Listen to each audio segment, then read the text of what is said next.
श्री राम, जय श्री राम, जय श्री राम। सियापति रामचंद्र भगवान की जय। मेरा भाग्य तो छोटा है और अभिलाषा बड़ी है, किंतु एक विश्वास है कि सज्जन पुरुष मेरी बातें सुनकर सुख पाएंगे और दुष्ट लोग हंसी करेंगे। परंतु दुष्ट जनों की हंसी और निंदा से मेरा हित ही होगा, क्योंकि कौवे कोकिल के कंठ को कठोरी कहते हैं, इसी प्रकार हंस को बगला और बपिये को मेंढक भी हंसते हैं। ऐसी ही मलिन स्वभाव वाले इस संसार वार्ता में हंसी करेंगे। फिर जो लोग कविता के रस के रसिक नहीं हैं और जिनका श्री रामचंद्र जी के चरणों में स्नेह नहीं है, उनको तो यह हास्य रस युक्त होकर सुख देने वाली है। एक तो यह कविता भाषा में हो रही है और दूसरी मेरी बुद्धि भोरी है, इसमें यह हंसने ही योग्य है।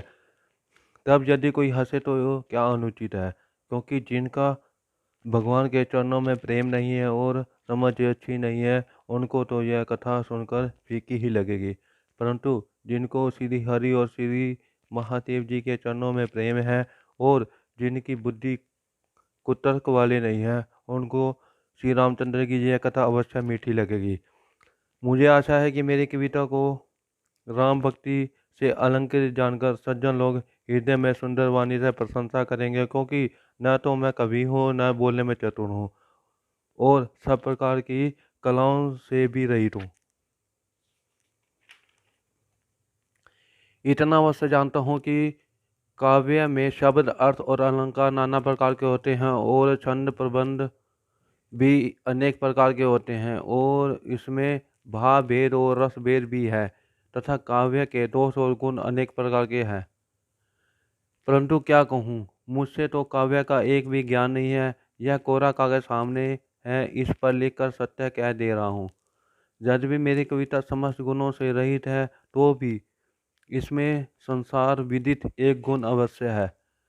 यह विचार कर जिनको निर्मल ज्ञान है, ऐसे सज्जन मनुष्य सुनेंगे ही। इसमें उदास श्री रामचंद्र जी का नाम है, जो बड़ा पवित्र और वेद पुराणों का सार है। वह नाम मंगल का घर और अमंगल को हरने वाला है, जिसको कि पार्वती सहित महादेव जी जपा करते हैं। मेरा ऐसा ख्याल है कि चाहे कोई कैसा भी सुकवि की बनाई हुई विचित्र कविता क्यों ना हो, वह भी राम नाम के बिना शोभा नहीं पाती है। जैसे चंद्रमुखी स्त्री चाहे कितने भी भले प्रकार से श्रृंगार क्यों ना कर ले, पर बिना वस्त्रों के उसकी भी शोभा नहीं होती है। इसके विपरीत कैसी भी कुकवि की बनाई हुई गुण रहित कविता क्यों ना हो, यदि उसमें राम नाम अंकित है, तो बुद्धिमान और पंडितजन उसी को आदर सहित कहते हैं और सुनते हैं, क्योंकि सत्पुरुष तो मधुकर बोरे के समान गुण को ग्रहण करते हैं। यदि भी मुझ में काव्य का एक भी गुण नहीं है, तो भी इसमें श्री रामचंद्र जी का प्रताप प्रकट है। यही भरोसा मेरे मन में है, क्योंकि अच्छी संगत को पाकर कौन बड़ा नहीं हो जाता है। जैसे धुआं का स्वभाव कड़वा होता है, पर अगर प्रसंग से वह भी अपनी कड़वाई छोड़कर सुगंधित हो जाता है, इसी प्रकार मेरी कविता बहुत बद्दी तो है, किंतु इसमें संसार का मंगल करने वाला श्री रामचंद्र जी की कथा रूपी उत्तम वस्तु का वर्णन किया गया है। श्री तुलसीदास जी कहते हैं कि रघुनाथ जी की कथा मंगल करने वाली और कलयुग के पापों को नाश करने वाली है। इस कविता रूपी नदी की गति टेढ़ी तो है, किंतु गंगा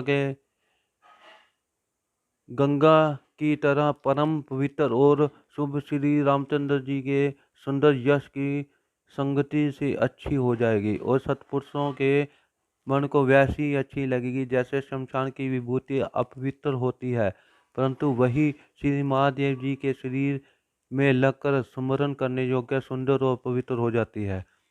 श्री रामचंद्र जी के यश के संग से मेरी यह कविता सबको प्यारी लगेगी, क्योंकि चंदन के निकटवर्ती काष्ठ का विचार कोई नहीं करता है, वह भी मंगल के प्रसंग से वंदनीय हो जाती है। जैसे काली गौ का दूध लाभदायक समझकर लोग पीते हैं, ऐसे ही मेरी भाषा गंवारू तो है, परंतु सीता राम जी का यश होने से ज्ञानी जन इसे गाएंगे और सुनेंगे। मणि माणिक और मुक्ता की जैसी शोभा है, वैसी शरभ पर्वत और हाथी के मस्तक पर नहीं है। किंतु यह सब राजा के मुकुट और तरुणी स्त्री के शरीर पर अधिक शोभा पाते हैं। उसी प्रकार अच्छे कवि और विद्वान लोग कविता करते हैं तो कहीं है और शोभा किसी दूसरे स्थान पर पाती है। जब भक्त अपनी कविता के लिए सरस्वती जी का स्मरण करते हैं तब वह भक्ति के कारण ब्रह्मा जी के घर को छोड़कर दौड़ती हुई चली आती है। तब बिना रामचरित्र रूपी सरोवर के में स्नान कराए उनकी वह थकावट करोड़ों उपाय से भी दूर नहीं होती है। ऐसा मन में विचार कर कवि और पंडितजन भगवान श्री हरि का गुणवाद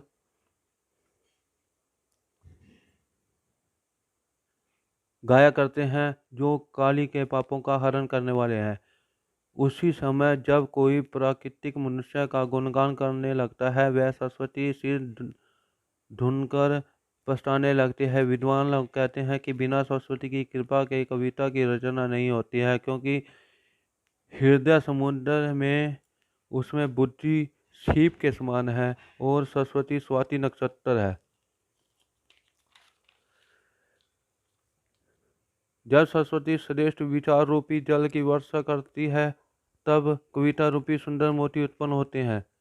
फिर वह मोतियों को पाकर युक्ति रूपी सुई में बेध कर श्री रामचरित्र रूपी उत्तम धागे में परोकर सज्जन अपने निर्मल हृदय में धारण करते हैं। शोभा रूपी अति अनुराग को पाते हैं। जो मनुष्य भयंकर कलयुग के समय में जन्मे हैं उनके कर्म कौवे के से हैं और वेश हंस के समान है। वे वेद मार्ग को छोड़कर कुमार्ग में चलते हैं। उनकी कपट की मूर्ति है और वे कलयुग के पापों के पात्र हैं। वे ठग लोग श्री राम जी की भक्त कहलाकर कंचन क्रोध और कामदेव के दास हैं। उनमें से संसार में पहली गिनती मेरी है। ऐसे धर्म की ध्वजा को धारण करने वाला मुझे धिक्कार है। यदि मैं अपने सब अवगुणों को कहूँ तो कथा बढ़ जाएगी और पार ना पाऊंगा। इसी कारण मैंने बहुत थोड़े से अवगुण कहे हैं जिसे चतुर लोग थोड़े ही में जान लेंगे। मेरी अनेक प्रकार की विनती समझकर और कथा सुनकर कोई मुझे दोष नहीं देगा, परंतु इतने पर भी जो संदेह करेगा वे मुझसे भी अधिक मूर्ख और बुद्धिहीन है। मैं ना तो कवि हूँ न चतुर कहलाता हूँ। अपनी बुद्धि के अनुसार श्री राम जी के गुण गाता हूँ। कहाँ रघुनाथ जी के अपार चरित्र और कहाँ मेरी मति जो संसार में फंसी हुई है। जिस प्रबल वायु में मेरू पर्वत उड़ जाता है उसके सामने रुई किस गिनती में है।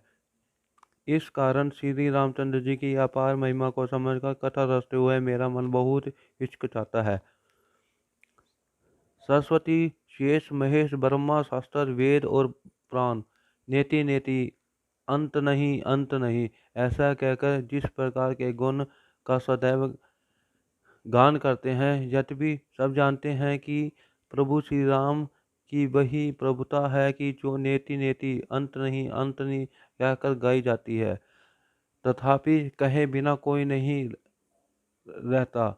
वहाँ ऐसा कारण है कि वेद में भजन का प्रभाव बहुत प्रकार से कहा गया है।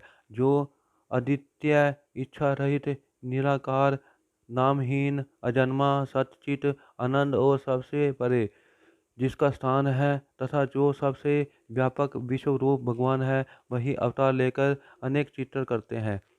वह केवल भक्तों के हित के लिए देह धारण करते हैं और जो परम दयालु और दीन हितकारी है, जिन भक्तों पर उनकी ममता और प्रीति है उन पर करुणा निधान भगवान ने क्रोध नहीं किया है।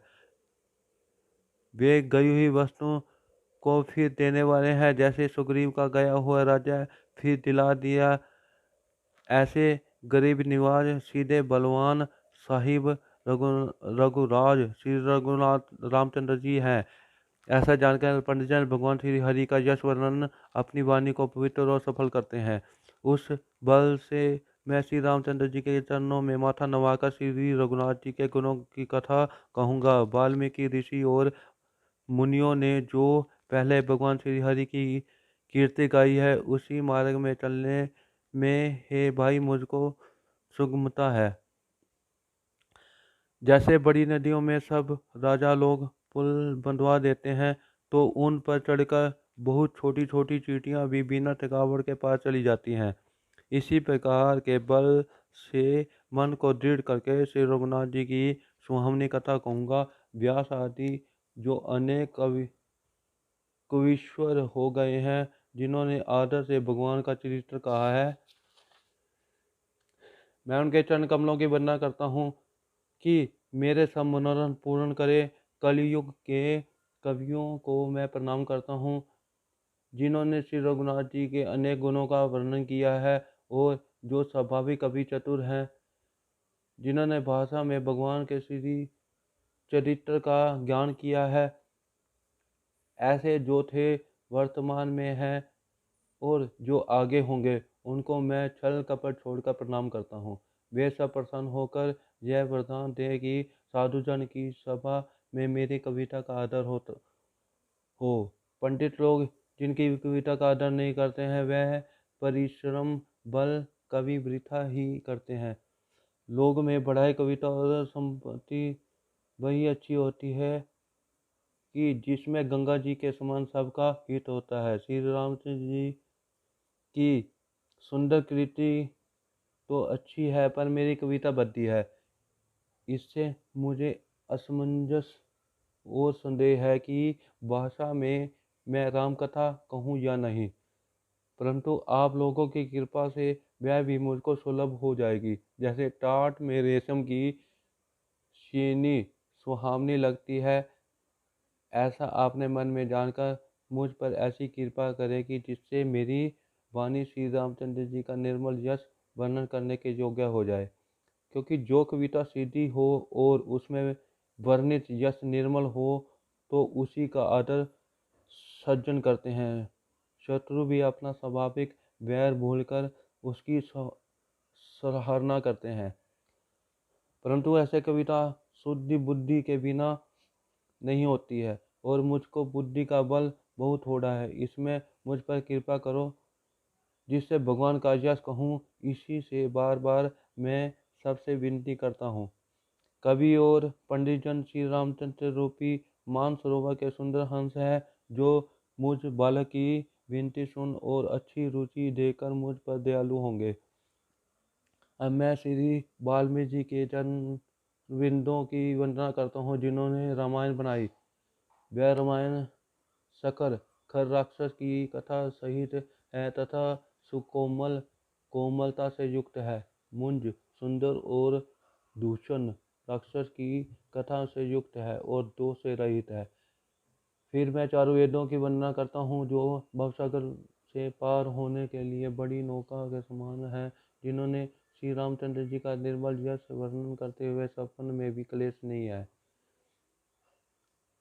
मैं ब्रह्मा जी के चरण रज की वंदना करता हूँ कि जिन्होंने यह संसार सागर रचा है, जिसमें संत जन अमृत चंद्रमा और कामधेनु रूप में प्रकट हुए हैं। दुष्ट जन विष और मदिरा रूप से प्रकट हुए हैं।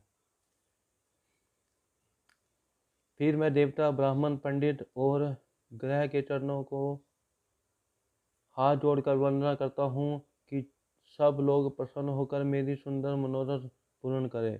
फिर मैं सरस्वती और गंगा जी की वंदना करता हूँ, क्योंकि दोनों मनोहर और पवित्र चरित्र वाली है। एक गंगा जी तो स्नान पान से पापों को हर लेती है, दूसरी अर्थात सरस्वती कहने सुनने से अज्ञान को हर लेती है। फिर मैं गुरु और पिता माता रूपी शिवजी और पार्वती जी को प्रणाम करता हूँ, जो दीनबंधु और नित्य मनोरथ के देने वाले हैं। जो शिवजी सीतापति के सेवक स्वामी और सखा है, और तुलसीदास के तो बिना किसी छल के सब प्रकार के हित करने वाले हैं। कलयुग को देख जगत के हितार्थ जिन शिव पार्वती जी ने बहुत से शाबर मंत्र का समूह रचा, जिनमें अनमेल अक्षर हैं और अर्थ भी कुछ नहीं है, न जपने की कोई विधि है, परंतु शिव जी के प्रताप से उनका प्रभाव प्रकट होता है।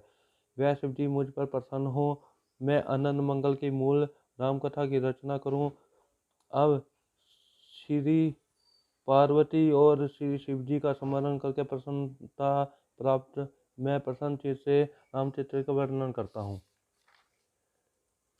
मेरी कविता शिव जी की कृपा से ऐसी सुशोभित होगी कि जैसे तारागण सहित चंद्रमा से रात्रि सुशोभित होती है। जो इस कथा को प्रेम से कहेगा और ध्यान देकर समझेगा वे श्री रामचंद्र जी के चरणों में प्रेम करने वाले और कलयुग के पापों से रहित और सुंदर मंगल से भागी होगा। यदि स्वप्न में भी सचमुच मुझ पर श्री महादेव जी और पार्वती जी की प्रसन्नता है तो इस भाषा कविता का प्रभाव जो मैं कहता हूँ वह सत्य हो। अब मैं पवित्र अयोध्यापुरी की वंदना करता हूँ कि जो कलयुग के पापों का नाश करने वाली है। सरयू नदी बहती है। फिर मैं अयोध्यापुरी के उन नर नारियों को प्रणाम करता हूँ जिन पर प्रभु की थोड़ी ममता नहीं है अर्थात बड़ी अधिक प्रीति है, जिन्होंने सीता जी की निंदा करने वाले धोबी के पाप समूह को नाश कर उसे शोक रहित वैकुंठ लोक में बसा दिया। अब मैं पूर्व दिशा रूपी कौशल्या जी की वंदना करता हूँ जिनकी कीर्ति सारे संसार में फैली हुई है।